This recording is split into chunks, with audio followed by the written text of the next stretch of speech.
everyone, this video is the part of our premium content. अगर आप economics से related किसी भी एग्जाम की तैयारी कर रहे हैं, B it academics B it competitive, चाहे आप इकोनॉमिक्स ऑनर्स कर रहे हैं या एमए कर रहे हैं, किसी भी यूनिवर्सिटी से, UGC NET, economics optional, Indian economic service, इन सब कोर्सेज की प्रिपरेशन आप हमारे ऐप के साथ कर सकते हैं. For more detail check out the link in the description. हमारे जो ऐप है उसका लिंक आपको डिस्क्रिप्शन में मिल जाएगा. For more free content, you can download the app or you can directly WhatsApp at the given number below and enjoy the lecture. Law of supply. ठीक है, जिस तरीके से डिमांड का लॉ था, law of demand, law of demand बता रहा था कि प्राइस और क्वांटिटी डिमांडेड में क्या रिलेशन है, इसी तरीके से लॉ ऑफ सप्लाई है. और लॉ ऑफ सप्लाई हमको क्या बताता है कि प्राइस और क्वांटिटी सप्लाइड में क्या रिलेशन है.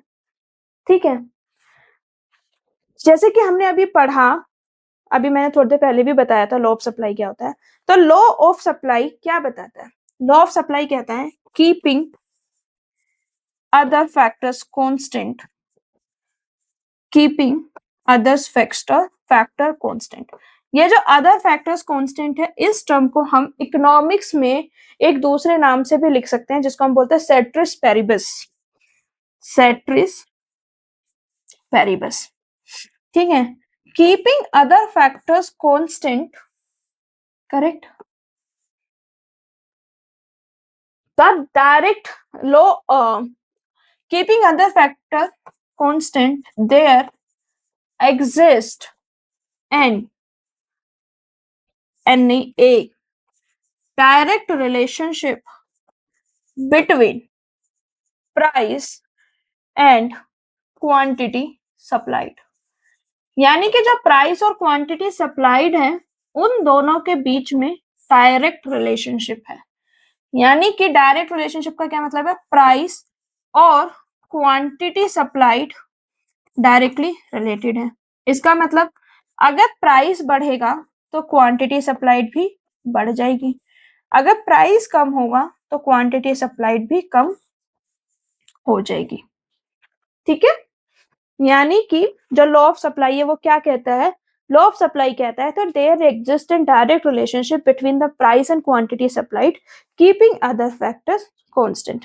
ठीक है, प्राइस जो होता है वो किसी भी कमोडिटी की सप्लाई में डोमिनेंट फैक्टर होता है. जैसे ही कमोडिटी का प्राइस बढ़ेगा उसकी सप्लाई बढ़ जाएगी, और अगर प्राइस कम होगा तो उसकी सप्लाई कम हो जाएगी. अब इसको हम कैसे रिप्रेजेंट कर सकते हैं? अभी जो मैंने आपको बताया था, हम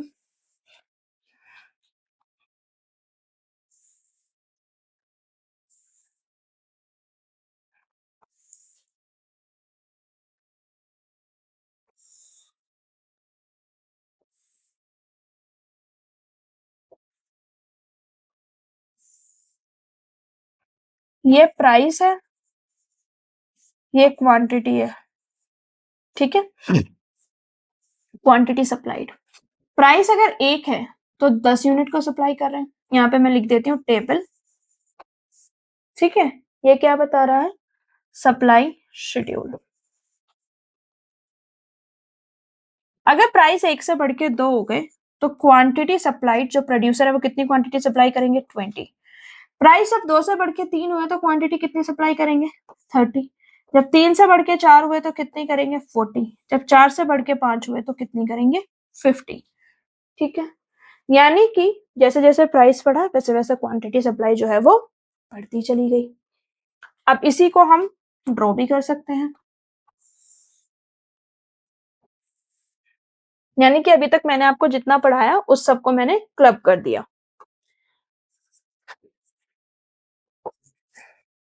एक्स एक्सिस पे हम क्या लेते हैं? क्वांटिटी. वाई एक्सिस पे हम क्या लेते हैं? प्राइस. प्राइस कहां तक वेरी कर रहा है? 5 तक. 1 2 3 4 5. क्वांटिटी क्या है? 50 तक. 10 20 30 40 50. ठीक है, 1 रुपए पे कितनी क्वांटिटी सेल कर रहे हैं? 10. 2 रुपए पे कितनी क्वांटिटी सेल कर रहे हैं? 20. ₹3 पे कितनी क्वांटिटी सेल कर रहे हैं? 30, यहाँ पे होगा ₹3। ₹4 पे कितनी क्वांटिटी सेल कर रहे हैं? 40। ₹5 पे कितनी क्वांटिटी सेल कर रहे हैं? 50। इनको एक ज्वाइन करते हुए लाइन बना दीजिए, ठीक है। ये क्या हो गया मेरा? सप्लाई का। ये क्या बता रहा है? पॉजिटिव रिलेशनशिप, यानी कि जैसे जैसे प्राइस बढ़ा, क्वांटिटी सप्लाइड भी बढ़ती चली गई, ठीक है। अब मैंने इसमें एक चीज लिखी थी, कीपिंग अदर फैक्टर्स कांस्टेंट। अभी थोड़ी देर पहले जब मैंने आपको पढ़ाया कि डिटर्मिनेंट्स ऑफ सप्लाई क्या होते हैं, या फिर जब मैंने आपको पढ़ाया कि फैक्टर्स अफेक्टिंग सप्लाई कौन कौन से होते हैं, तो मैंने उसमें आपको अलग अलग तरह के फैक्टर पढ़ाए थे, ठीक है। मैंने उसमें आपको पढ़ाया कि price of other goods affect करता है, तो वो सारे फैक्टर्स जो प्राइस के अलावा अफेक्ट कर रहे थे किसी भी इंडिविजुअल के सप्लाई को, वो सब हमने मान लिए कांस्टेंट, ठीक है। जैसे कि हमने क्या माना था, प्राइस ऑफ अदर गुड्स जो है वो अफेक्ट करता है, तो हमने क्या मान लिया कि प्राइस ऑफ अदर गुड्स क्या हो गया? कांस्टेंट हो गया, ठीक है। इसके बाद में हमने मान लिया कि टेक्नोलॉजी चेंज नहीं हो रही है, यानी कि नो चेंज इन टेक्नोलॉजी, ठीक है। इसके बाद में जो फैक्टर ऑफ प्रोडक्शन है, उनके जो प्राइसेस हैं या फिर जो इनपुट है वो क्या है? सेम है, ठीक है। और इसके अलावा जो टैक्सेशन की पॉलिसी है, यानी कि जो गवर्नमेंट की पॉलिसी है टैक्सेशन की, उसमें कोई भी चेंजेस हमको नहीं मिल रहे हैं। और जो एक प्रोड्यूसर है उसका जो गोल है वो क्या रहता है? सेम रहता है। हम इंडिविजुअल प्रोड्यूसर की बात कर रहे थे, तो हमने ये बोल दिया था कि ये सारे फैक्टर्स जो हैं वो क्या करते हैं? सप्लाई को अफेक्ट करते हैं। अब हमने क्या बोल दिया कि बाकी सारे फैक्टर्स क्या हो गए? कांस्टेंट हो गए। बाकी सारे फैक्टर क्या हो गए? सेम हो गए। बाकी सारे फैक्टर में कोई भी चेंजेस है ही नहीं। चेंज किस में हो रहा है? केवल एक फैक्टर में चेंज हो रहा है, और वो कौन सा फैक्टर है जिसमें चेंज हो रहा है? That is price. Only price is changing, ठीक है। और केवल प्राइस के चेंज होने का क्वांटिटी सप्लाई पे क्या इंपैक्ट आ रहा है, वही क्या होता है? Law of supply. तो हमने सारे फैक्टर्स को कांस्टेंट माना और केवल प्राइस को चेंज किया। तो लॉ ऑफ सप्लाई ने क्या बोला कि अगर आपका प्राइस बढ़ता है तो क्वांटिटी सप्लाई बढ़ जाएगी, अगर आपका प्राइस कम होता है तो क्वांटिटी सप्लाइड भी कम हो जाएगी। इतने में कोई कंफ्यूजन है? अब कुछ चीजें हैं जो लॉ ऑफ सप्लाई के बारे में आपको समझनी है। तो सबसे पहला पॉइंट जो आपको समझना है कि ये पॉजिटिव रिलेशनशिप बताता है between price and quantity supplied, ठीक है। प्राइस बढ़ेगा, क्वांटिटी सप्लाइड बढ़ जाएगी, प्राइस कम होगा, क्वांटिटी सप्लाइड कम हो जाएगी। ये एक क्वालिटेटिव स्टेटमेंट है, यानी कि ये केवल ये बताता है कि किस तरीके का चेंजेस होगा। It only tells you the direction of change. Price बढ़ा, क्वांटिटी सप्लाइड बढ़ गई, प्राइस कम हुआ, क्वांटिटी सप्लाइड कम होगी, तो it is only telling you the direction, ठीक है। ये कोई भी मैग्नीट्यूड ऑफ चेंज नहीं बताता है। ये बता रहा है कि प्राइस बढ़ने पे क्वांटिटी सप्लाइड बढ़ गई, लेकिन कितनी बढ़ी वो ये नहीं बता रहा है। ये कोई भी प्रोपोर्शनल रिलेशनशिप एस्टैब्लिश नहीं करता है between change in price and quantity supplied, यानी कि ऐसा नहीं है कि 10% प्राइस चेंज हुआ तो 10% ही क्वांटिटी सप्लाइड चेंज हो गई। There exist no proportional relationship. Law of supply कोई भी प्रोपोर्शनल रिलेशनशिप को एस्टैब्लिश नहीं करता है, और लॉ जो है वो वन साइडेड है। लॉ वन साइडेड क्यों है? क्योंकि ये केवल ये बताता है कि प्राइस चेंज होने से सप्लाई पे क्या इंपैक्ट आएगा। ये नहीं बताता है कि सप्लाई चेंज होने से प्राइस पे क्या इंपैक्ट आएगा। केवल यूनिडायरेक्शनल है। प्राइस के चेंज होने की वजह से सप्लाई पे क्या इंपैक्ट आएगा, ये केवल वही चीज को बताता है। अब हमको देखना है कि reasons for law of supply क्या है। What are the reasons for law of supply, यानी कि why when price increases quantity supplied increases, And why, when price decreases, quantity supplied decreases? Basically, why there is a positive relationship between price and quantity supplied? अब ये हमको समझना है। देखिए, reasons for law of supply क्या होते हैं, यानी कि why there exist an inverse relationship between price and quantity supplied. सबसे पहला रीजन है प्रॉफिट मोटिव। कोई भी प्रोड्यूसर होता है, जब वो प्रोडक्शन करता है तो उसका सबसे पहला जो गोल होता है वो होता है कि वो मैक्सिमम प्रॉफिट कमाना चाहता है। ठीक है, मैक्सिमम प्रॉफिट, ज्यादा से ज्यादा प्रॉफिट आप जितना कमा सकते हो, हर प्रोड्यूसर का एम वही होता है। तो जब प्राइस बढ़ता है तो कॉस्ट में तो कोई चेंज नहीं आया है, कॉस्ट तो अभी भी उतनी है। तो उससे क्या होता है, प्राइस बढ़ने की वजह से आपका प्रॉफिट बढ़ जाता है। जैसे कि मैंने अभी थोड़ी देर पहले भी आपको बताया था कि जो कॉस्ट और प्रॉफिटेबिलिटी होती है वो इनवर्सली रिलेटेड होती है। जैसे ही आपका कॉस्ट बढ़ता है आपका प्रॉफिट मार्जिन कम हो जाता है, और जब आपका कॉस्ट कम होता है तो प्रॉफिट मार्जिन बढ़ जाता है। तो जब प्राइस बढ़ता है किसी भी कमोडिटी का, केवल प्राइस में चेंज आया है, कॉस्ट में चेंज नहीं आया है, तो प्रोड्यूसर क्या करते हैं, वो सप्लाई को बढ़ा देते हैं बाय इंक्रीजिंग द प्रोडक्शन। क्योंकि कॉस्ट सेम है, प्राइस बढ़ गया है, तो अब क्या होगा, मेरा प्रॉफिट बढ़ जाएगा।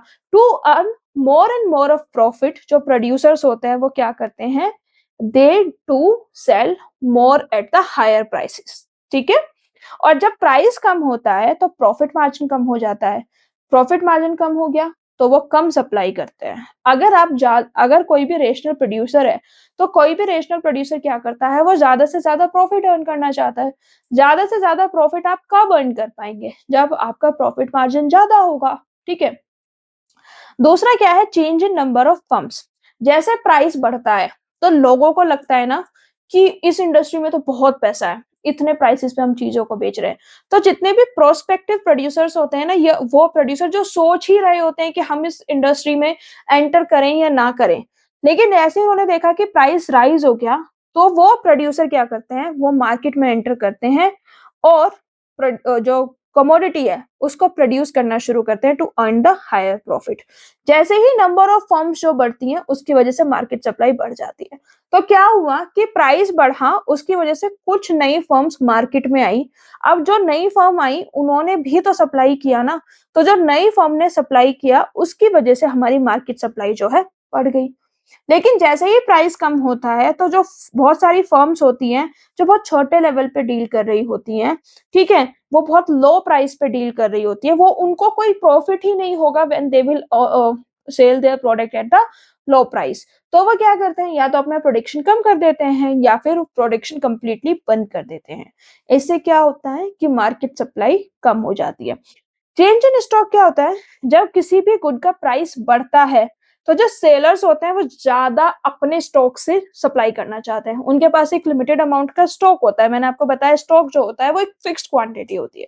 तो जैसे ही प्राइस बढ़ता है तो जो प्रोड्यूसर होते हैं व्हाट दे डू, वो अपने स्टॉक से ज्यादा ज्यादा गुड्स को लेकर आते हैं और उसको मार्केट में सेल करते हैं। लेकिन जो प्राइस कम होता है तो फर्म जो प्रोड्यूसर होते हैं वो अपना स्टॉक मेंटेन करते हैं और अपने स्टॉक से ज्यादा क्वांटिटीज को नहीं निकालते हैं, रेदर देन वो अपनी इन्वेंट्रीज को बढ़ाना शुरू कर देते हैं। वो ऐसा क्यों करते हैं, कम प्राइस पे वो अपने स्टॉक को मेंटेन करते हैं और वो वेट करते हैं कि अगर फ्यूचर में मेरा प्राइस क्या पता बढ़ जाए, अगर मेरा फ्यूचर में प्राइस बढ़ जाएगा तो ही मैं अपने स्टॉक को मार्केट में रिलीज करूंगा। लॉ ऑफ सप्लाई हो गया, रीजंस हो गए, सप्लाई शेड्यूल देख लिया, सप्लाई कर्व देख लिया। अब exception to law of supply. Law of supply क्या था, there exist an positive relationship between price and quantity supplied. यानी कि जैसे प्राइस बढ़ेगा वैसे हमारा क्वांटिटी सप्लाई भी बढ़ेगा। बट कुछ केसेस में जो लॉ ऑफ सप्लाई होता है वो एप्लीकेबल ही नहीं होता है, तो they are known as the exception to the law of supply. यानी कि यहाँ पे अगर प्राइस बढ़ रहा है तो जरूरी नहीं है क्वांटिटी सप्लाइड बढ़े, क्वांटिटी सप्लाइड हमारी कम हो जाएगी, प्राइस कम होने पे क्वांटिटी सप्लाइड हमारी बढ़ जाएगी। तो बेसिकली क्या हो जाएगा, इनवर्स रिलेशनशिप देखने के लिए मिल जाएगा between price and quantity of A supplied good. तो ऐसा क्यों होता है, सबसे पहले तो रीजन फ्यूचर एक्सपेक्टेशन। जब मैंने आपको डिटर्मिनेंट्स ऑफ सप्लाई पढ़ाए थे तो मैंने उसमें बताया था कि जो फैक्टर्स सप्लाई को अफेक्ट करते हैं उसमें फ्यूचर एक्सपेक्टेशन है। अगर किसी भी प्रोड्यूसर को ये लग रहा है कि फ्यूचर में प्राइस कम होगा, ठीक है, अगर आपको ये पता है कि लेट्स से अगर किसी प्रोड्यूसर को ये लगता है कि फ्यूचर में प्राइस राइज होगा, तो वो अभी कमोडिटी जो है उसको कम सेल कर देंगे। ठीक है, कम सेल क्यों करेंगे? ताकि वो आने वाले टाइम में उस बची हुई कमोडिटी को हाई प्राइस पे सेल कर पाए। ठीक है, एग्रीकल्चरल गुड के केसेस में लॉ ऑफ सप्लाई जो होता है वो एप्लीकेबल नहीं होता है। Law of supply agricultural goods पे एप्लीकेबल ही नहीं होता है, क्योंकि उनका जो प्रोडक्शन होता है वो क्लाइमेटिक कंडीशन पे डिपेंड करता है, वो नेचुरल फैक्टर्स पे डिपेंड करता है।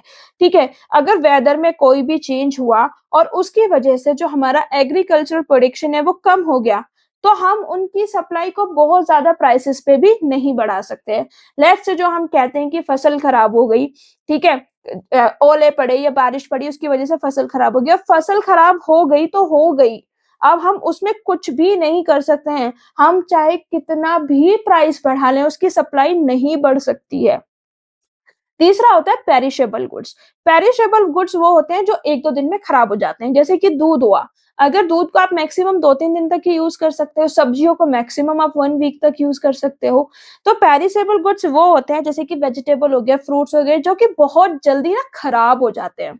ठीक है, हम उनको एक फिक्स पॉइंट ऑफ टाइम तक ही यूज कर सकते हैं, उसके बाद में हम उनको यूज नहीं कर सकते हैं। ठीक है, तो जब पेरिशेबल गुड्स की बात होती है तो जो प्रोड्यूसर होता है ना, वो कम प्राइस पे भी बेचना शुरू कर देता है। देखिए, आपने इस चीज को देखा होगा कि बहुत सारे जो लोअर लोअर कम्युनिटी के लोग होते हैं, लोअर कम्युनिटी से मेरा मतलब ये है कि जिनका इनकम अच्छा नहीं होता है and they do not earn a very good amount of money, तो व्हाट दे डू कि वो शाम में रात में जाते हैं सब्जियां खरीदने, क्योंकि रात में क्या होता है कि हर कोई जो वेजिटेबल वेंडर होता है वो चाह रहा होता है कि मेरा पूरा का पूरा स्टॉक क्लियर हो जाए। क्यों? क्योंकि कल तक वो वैसे भी खराब हो जाएगा। आज मैं इसको थोड़े कम दाम में भी बेच लूंगा तो भी मेरे लिए प्रॉफिटेबल है, क्योंकि आज तो ये सब्जी थोड़े कम दाम में बिक रही है, कल को ये इतने भी दाम में नहीं बिकेगी, ये पूरी तरीके से सड़ जाएगी। ठीक है, तो पेरिशेबल गुड्स के केसेस में हमारा जो सेलर होता है वो कम प्राइस पे भी ज्यादा बेचने के लिए सेल हो जाते हैं, क्योंकि हम उन गुड्स को बहुत ज्यादा लंबे टाइम तक रख नहीं सकते हैं, होल्ड नहीं कर सकते हैं। चौथा होता है रेयर आर्टिकल्स। जो रेयर आर्टिकल्स होते हैं ना, जैसे रेयर पेंटिंग हो गई, आर्टिस्टिक पेंटिंग्स हो गई, या जो ऑक्शन में गुड होते हैं, विंटेज गुड जो होते हैं, जो कि बहुत प्रीसियस आर्टिकल्स होते हैं, वो भी लॉ ऑफ सप्लाई के स्कोप से बाहर रहते हैं। लॉ ऑफ सप्लाई उन पे भी वर्क नहीं करता है। ठीक है, जैसे कि लेट्स से एक मोनालिसा की पेंटिंग है, आप उसकी सप्लाई तो नहीं बढ़ा सकते, मोनालिसा की पेंटिंग तो सेम ही रहेगी। अगर हम उसके प्राइस भी बढ़ा दें तो भी सप्लाई नहीं बढ़ सकती है।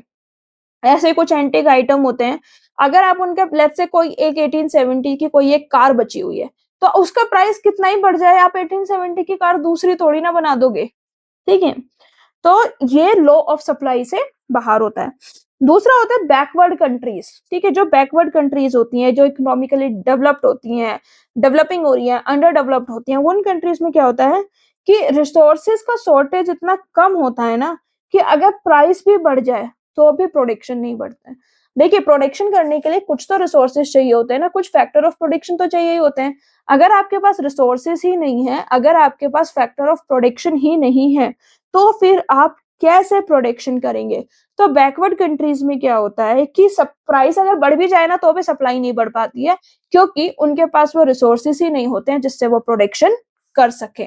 इसी के साथ में हमारा लॉ ऑफ सप्लाई जो है वो कंप्लीटली खत्म होता है, इसमें कुछ भी नहीं बचा है, एग्जाम में इससे ऊपर कुछ भी नहीं आएगा। That's it for today's lecture guys. I just hope कि आपको आज का वीडियो बहुत अच्छा लगा होगा।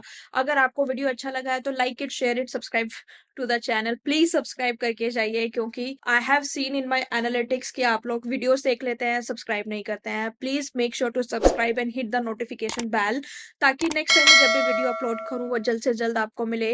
I have target of finishing each and every topic of economics. Until next time, I see you again. Keep loving us. Thank you so much.